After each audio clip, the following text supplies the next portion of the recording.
What is up, guys? DocRedstone here, and today I have a mod spotlight for my mod Dynamic Liquid Tanks for 1.6.2. Now it has changed quite a bit since the 1.5 release, and there's quite a few new and really exciting features. But just to start off, as you can see, this is a vanilla tree, jungle tree, and this is one of my tank trees. And as you can see, it still functions, and if we right click, you can see there's a really cool new GUI with some new features that we'll go over later. But as you can see, it can hold 2,298 buckets, and it's currently holding 338 of that, and it has the little render over here. So we're going to go ahead and get started, and we're going to start off real quick by showing you guys the camouflage feature. Now, as you can see in my inventory, I have my multi-tank core, my extensions, and then a couple blocks here. And if we go over here to the side and we place down our core and we give it a couple extensions here, we'll just do something like that. You can see that it's increased in size accurately. Now, if you want to camouflage, it used to be the C key, but now it's simply Shift or whatever your sneak key is and right click on the blocks, and as you can see, they have been camouflaged, and if we right click here, you can see it's still a tank. Now, it does work with metadata blocks, which is something new as well, and as you can see, this is actually block 2.4 with the metadata of 1, and this is 2.4 with the metadata of 2, and you can see we can go ahead and rechange it. And if you want to do something crazy like diamond ore, you can go ahead and do that. And the camouflage feature actually has no beneficial or unbeneficial effect upon the tank anymore, and therefore, as you can see, despite the fact that I am in survival and only have one of each item in my inventory, it does not go ahead and absorb that item, but simply just allows me to camouflage it. So there's that new feature for you guys. Now presently, there is no way of turning a camouflage tank back into a normal block. You can see I have the extension. If I go ahead and click on it, it does not go back in, and if we go ahead and try it with the core, it also doesn't. And that's just because there's a few bugs that causes infinite loops doing that. So make sure when you camouflage these tanks, you actually want to camouflage them. Alright, next up, there is now the ability to go ahead and dye the tank. And so we'll go ahead and place down a core and place down a couple extensions here like so. Whoops, those are cores. And place down a couple extensions. And you can see that if we right click on this, you can see it's increased in size. And here we have our various dyes, and I'm going to go ahead and change to survival mode just so you guys can see this as well. We have purple dye, lime dye, pink dye, orange dye, so on and so forth. And you can see right clicking and using the dyes does indeed color the tank, but it does not absorb the dye from the inventory. And we can go ahead and do that with the green as well, even the pink if that's your cup of tea. Now, if you don't like the colors anymore on the tank, all you need is a piece of bone meal, and just go ahead and right click on all the tanks, and you can see that it'll change that back to the original color, and you can go ahead and then after that re-dye each tank once again. And if you don't like the orange, you can dye over top of that. But basically, bone meal is used to reset the tanks to their default color, and any sort of dye works. If we go ahead and change ourselves back to creative and look up dye, maybe some lapis here, things that aren't technically classified as dye, such as lapis, but anything that has the item ID 351 is considered a dye. And I really like this blue. So there you go, guys. You can go ahead and dye your tanks now. Now, in the past, there has been the ability to resize your tank, and in order to do that, however, it required Buildcraft power, and that feature has not been removed from the mod, but I've implemented a vanilla alternative to that. So we have right here two tanks, exact same size. This one is 70, this one is also 70. Now, one thing to note real quick is we have these chipsets, and each chipset you can see varies in range from the multiplier in size. Basically, the more difficult it is to get that chipset, the more it increases the size. And you can increase the size of the tank up to 2.5 times its current size. And the recipe for these are basically a diamond, a piece of glowstone, a block of redstone, and their corresponding item. Now coal only requires 2 pieces of coal and will only give you a multiplier of 1 and 5/10. So, I mean, it's not that great at all, or 5/100ths, excuse me. So it's not that great. However, if we go ahead and extend to iron, you can see that it's going to multiply by a time and a fourth, and you can see it will require the same materials, but it's going to require 2 blocks of iron.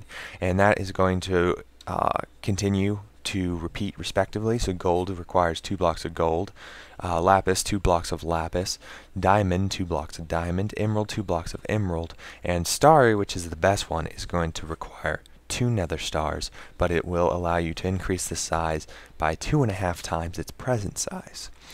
So we are going to go ahead and the coal one, we're just going to go ahead and get rid of. It's not that great, only a time and 5/100ths, which is not going to be much of an increase. But it is there just in case you do want a slightly bigger size.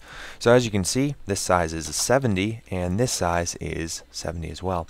Now one thing to note, once again, is that these chipsets will not work on just a single core. So this is a single core, as you can see. It has 10,000 millibuckets that it can hold, and simply right clicking on it with any of these chipsets will not, they don't go in. And as you can see, if we right click again, it's still 10 millibuckets. And that's because these are multi-tanks, they're not for single tanks, and I don't want these single tanks to be able to be increased in size too ridiculously. So you actually have to apply these to the multi-tank extensions, and you're only allowed to have one of these chipsets per core. So if you have a 3-layer tank, you can actually apply 3 of these chipsets rather than 1, but one chipset per core. So once again, this is size 70, this is size 70, and we're going to go ahead and we're going to place an iron chipset in this second one. As you can see, the first one is still size 70, and the second one has increased in size to 87 millibuckets. Now, in order to get this one out, you would actually have to place in another chipset, and hence the reason the coal one was implemented, because it's very cheap and expensive. And you can see if we implement a coal one in there, you can see it spits out our iron chipset. We get that back, and the coal one's been absorbed, and you can see it actually has increased the size of the tank, even though it's such a small increase, by about 3 buckets. Now if we want, we can go ahead, we can insert the starry chipset. You can see that it goes ahead, it ejects our coal chipset, and the size of our tank now is 175,000 millibuckets compared to the 70. So it's actually increased by 105 buckets by that starry, but obviously you'd have to kill 2 withers to get that. If we want to do the emerald, you can see it'll eject the starry, and it'll take our emerald chipset, increase the size by 150. So that's just a nice way to increase the size of your tank without using Buildcraft or thermal expansion MJ. Now just a quick note once again to reinforce it, you can see here I have a lapis chipset. I'm going to go ahead and insert it, and it's increased the size of this tank. And if I break this tank, it's not going to give me back the lapis chipset. Now that may be changed in the future, but presently, don't break a tank with a chipset in it. You know, just replace it with a coal chipset, you know, something that's worthless. Otherwise, you're going to lose a couple blocks of whatever material it is that you inserted. Alright, next we have a really cool feature, something simple but very cool nonetheless. You can see we have in our inventory a comparator, and if we go ahead and we place down our core, we're just going to place down a single core with a size of 10 millibuckets, and we're going to place a comparator, and it can go out any side, but we're just going to go out this back side here, and we're going to place down some redstone. 1, 2, 3, 4, oops, 1, 2, 3, 4, 5, 6, 7, 8, 9, 10, 11, 12, 13, 14, 15. As you can see, 15 blocks, because that's the max distance redstone can travel. Now, if we go ahead, we'll place down a single block of liquid in there, and you can see that it is now powering 1 piece of redstone dust. Toss another one in there, it powers it again by 2, so now we have a total of 3. Go ahead, toss another one in. Powers it in by 4, just an increase of 1. Go ahead and do that again. Powers it by 6, so an increase of 2. And keep going. And you can see that the tank is actually 8 out of 10 buckets, so that would be 80%. And you can see that this redstone wire is actually 80% to the end, and if we go ahead and do it one more time, almost to the end with the exception of 2, and go ahead and do that, and you can see that it's to the very end. So you can actually measure the size of the tank if you would like to with comparators. And this doesn't work on just single cores, so we're going to go ahead and place a extension right next to the core, and you can see the tank now has a size of 17 millibuckets, and you can see that this redstone has realigned itself, done the calculation once again to make itself accurate to the size of the tank. And go ahead and fill it up some more. You can see it's almost to the end, and if we fill up this tank with a total of 17 buckets like so, you can see that the comparator will output redstone to the very end. So this is just a real nice way that if you would like to, you can measure the capacity of the tank with redstone. The next feature we have is the integration of Computercraft into dynamic liquid tanks, which is something I think can be extremely useful for basically getting digital records of your tank. So we're going to go ahead, we're going to place down that tank, and we are going to take some damage there. We're going to take a bucket, and we're going to get some lava, and we'll get some water here as well. And we'll go ahead and we'll toss in some lava. Now, in the programs, I have a default resource pack set of programs here, and if we go ahead and we call the get methods, and I'll include this in it, you can see here's a list of the methods that this tank can do. And so we have the ability to get the fluid, we have the ability to get the mount, the capacity, its neighbors, its energy, its set its camo block, and set its camo block with metadata. Now, if we go ahead and go to the Lua prompt and we wrap the peripheral like so, and we'll wrap it to the right, we can go ahead, whoops, let's spell peripheral right.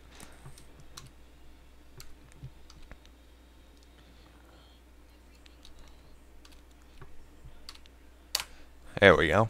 And if we go ahead and we do get fluid, like so, you can see that it will let me know that there's currently lava in the tank. And if we get an empty bucket and we take out that lava like so, we can go ahead and get fluids, and it will return an empty string. And if we go ahead and give it some water like so, we can go ahead and call it once again. It'll let me know we got some water in the tank. And if we go to the various other buckets, such as what Buildcraft includes, such as oil and fuel, we can go ahead and get them as well. So we'll toss some fuel in there, and we'll ask it what its fluid is. You can see it says it's fuel, and toss some oil in there if that's your heart desire, and you can see it gets the oil. So that's pretty cool. Now we can do am.get capacity as well, and it will tell you that it has a capacity of 10,000 millibuckets. And if we expand that with this extension like so, you can see the capacity is 17,000 millibuckets now.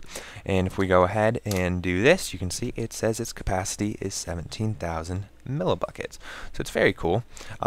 It's basically what you do with all the methods that the program provides. And so once again, we'll run the get methods program, and you can see, so we can get the fluid, we can get the amount, the capacity. Now the get neighbors is going to tell you how many extensions it has on it. So this has 2 extensions, so it'll tell you that it has 2.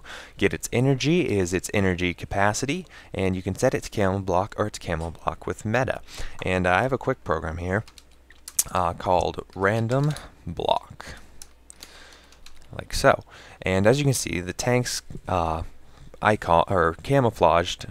It's not. It's itself. Now if we go ahead and run random block, you can see that it actually starts cycling the tank. It's still a tank, as you can see, and if it gets a transparent texture, you can actually still see the liquid through it. But it just starts cycling through the various blocks. Now it gets the blocks based upon the block ID, and so apparently it will get a block such as vines or redstone torch, things that are considered blocks but aren't full blocks, and it'll go ahead and display those. So if you use the random program, just be careful to know that that can happen. And as you can see, some grass there. Now the random block will just give you exactly that. It'll give you a random block. Now if we do random block meta, we can see if we'll get lucky enough to see it, but it should be changing the metadata value of these various things as well. And so if we get something that has metadata, such as wool or some chiseled sandstone or leaves, let's see if we can get something here. If not, basically it will just be able to set the metadata. And that you don't have to do this via a program. You can use it via the commands by wrapping the peripheral and do m.setBlock or set camo block, and it'll go, oh, there you go, some cracked sandstone. And if you look at cracked, you can see it has a metadata value of 2. So that's one of the things that this can do, and so it can basically randomize this camouflage. Now this computer doesn't have to be directly connecting to the tank in order to work. You can go ahead and use this networking cable and go ahead and do this, and if we activate both sides, you can see that the tank node 0 is connected, and we can activate the computer as well. And then if we actually do the peripheral, and if we wrap it to the name, so tank node 0,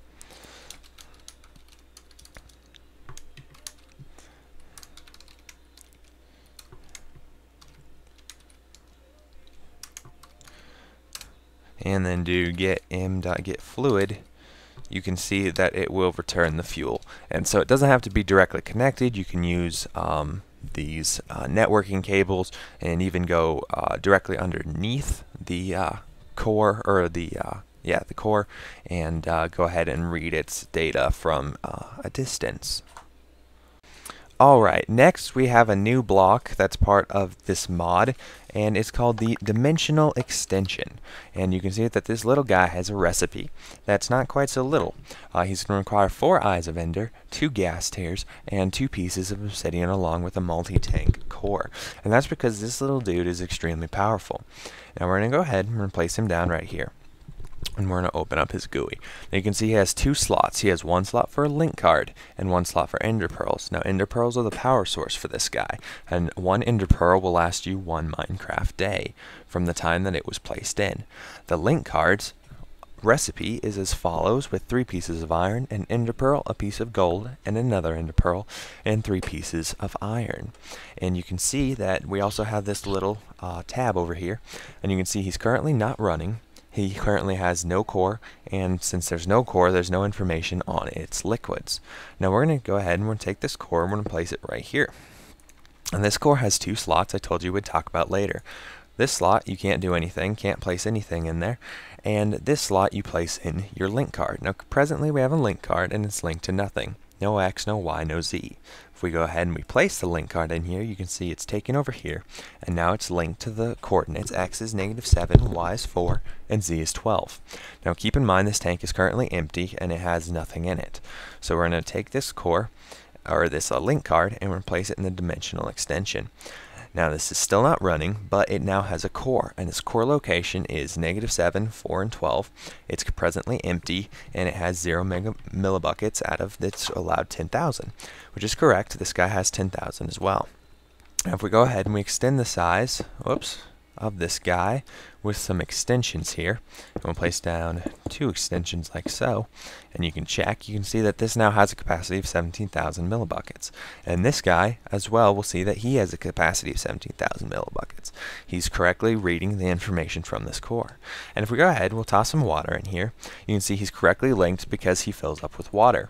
And you can see the water renders correctly in his GUI. And if we go ahead and we check this tab once again, you can see the liquid is water. It's currently holding 6,000 millibuckets of the allowed 17,000 millibuckets. And this guy, exact same thing. Liquid water, 6,000 millibuckets out of 17,000 millibuckets. So he's correctly reading that information. And if we go ahead and we try to take out or put in any liquids, all we do is just make a giant mess. And that's because this guy's not running. In order for you to do any remote interactions with these cores, this little guy right here has to have power. So we're going to go ahead and we're going to take an ender pearl. We're going to take these and put a stack in there. You can see it immediately absorbed an ender pearl.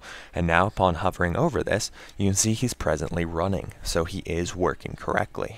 So now this guy has 6 millibuckets of water in him. Go ahead and right click, and you can see he's now being filled by this little guy. He now has 9 millibuckets, and this little dude can also take water from it. So you can see we can empty it out, and it's now empty. And if we go ahead and change to a normal creative mode like so, you can see if we get a bucket of fuel or oil, we can go ahead and right click. You can see the oil renders correctly in this little dude and is placing him correctly in his core. And if we go ahead and empty out that oil, we can go ahead and we can place in some fuel. And this will keep happening until this guy is inactive. And upon him becoming inactive, this guy will absorb another ender pearl, and it will keep eating ender pearls and until there's no more ender pearls, until which he will deactivate and you will no longer be able to activate or interact with him correctly. So I'm going to go ahead and I'm going to set up a really cool scenario that you can do with these blocks. Alright, so over here we have 3 little tanks, and each tank is colored differently. We have the pink, the green, and the orange tank.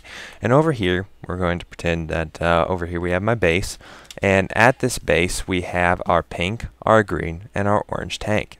And if we go ahead and right click, you can see it's a full tank. It has 30 millibuckets of the 30 millibuckets, and it has its self-colored respectively to those colors with the pink, the green, and the orange.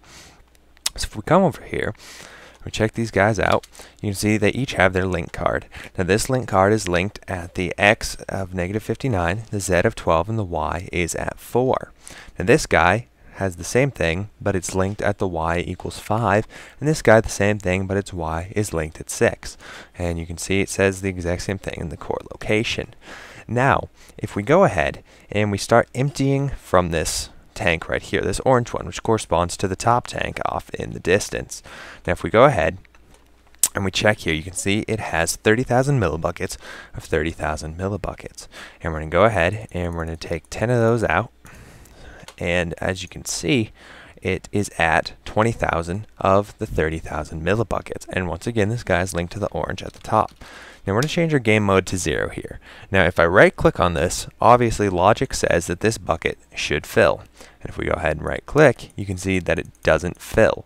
And that's because the orange core that it's linked to off in the distance at Y equals 6 is actually empty.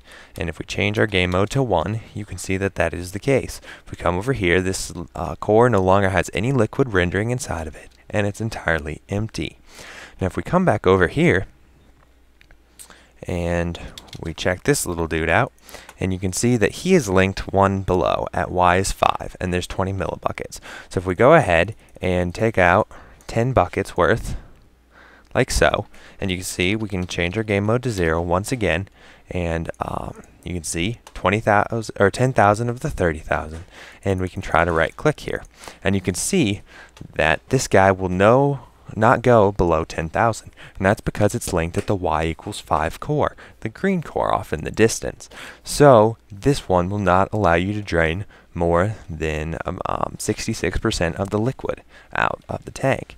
Now this guy is linked at the very bottom, and he has access to the entire tank. And so if we go ahead and we just right click, you can see, I'm going to actually change our game mode to 1 here.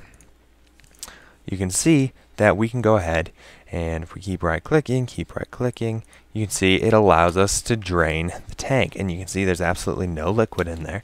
And if we come over here, you can also see that there's no liquid, and so it was able to drain all the liquid from this bottom tank. And this is a real nice way. So if this tank maybe was my tank, I had it back at my base, and I liked to share just a little bit of it.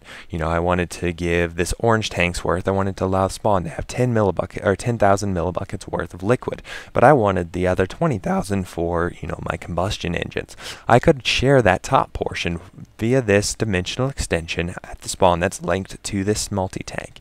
And given that people are draining from it, it's going to allow them to take that liquid, but they can't take any more than what's allowed in this tank. So it's a real nice way for you to be able to share liquids without actually dispense it, or without actually allowing people to have full access to those liquids. Now also, these multi-tank cores now load the chunk that they are currently placed in.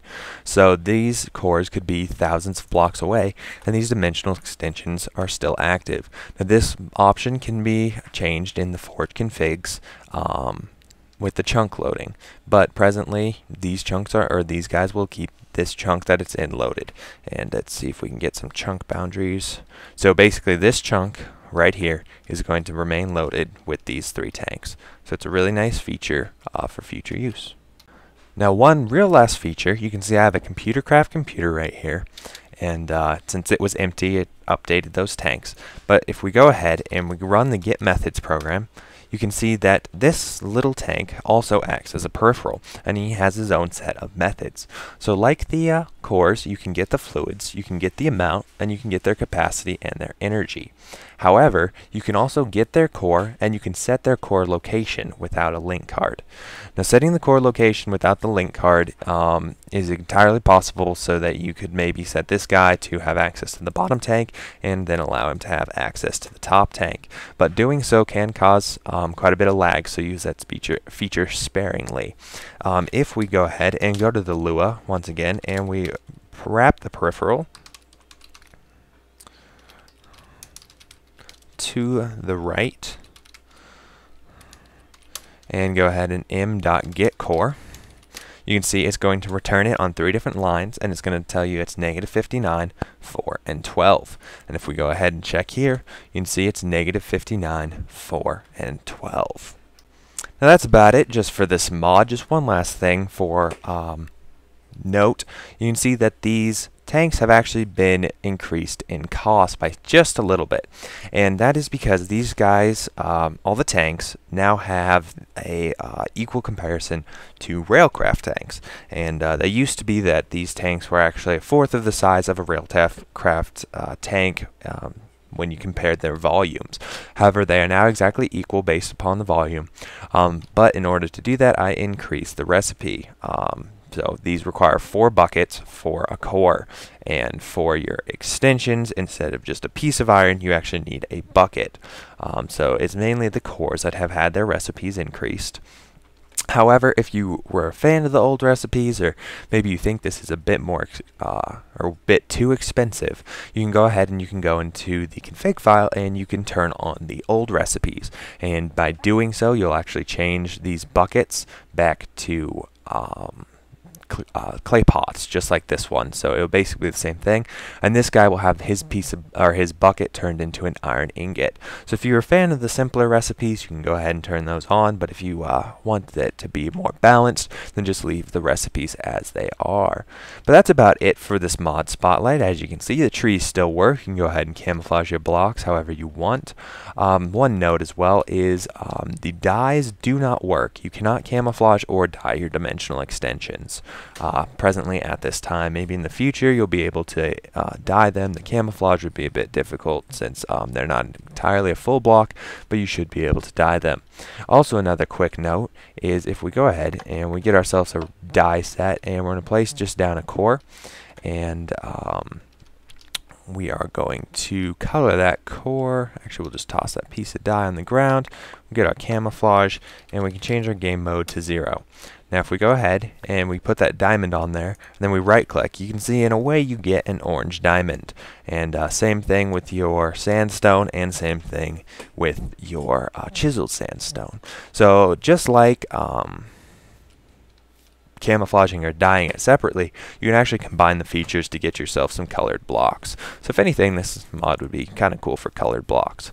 But anyway guys, I hope you enjoyed this spotlight and found it very informative. You can get the mod Dynamic Liquid Tanks at the link in the description below. Thank you once again everybody for watching. This has been DocRedstone. Please rate, comment, and subscribe. Thanks everybody.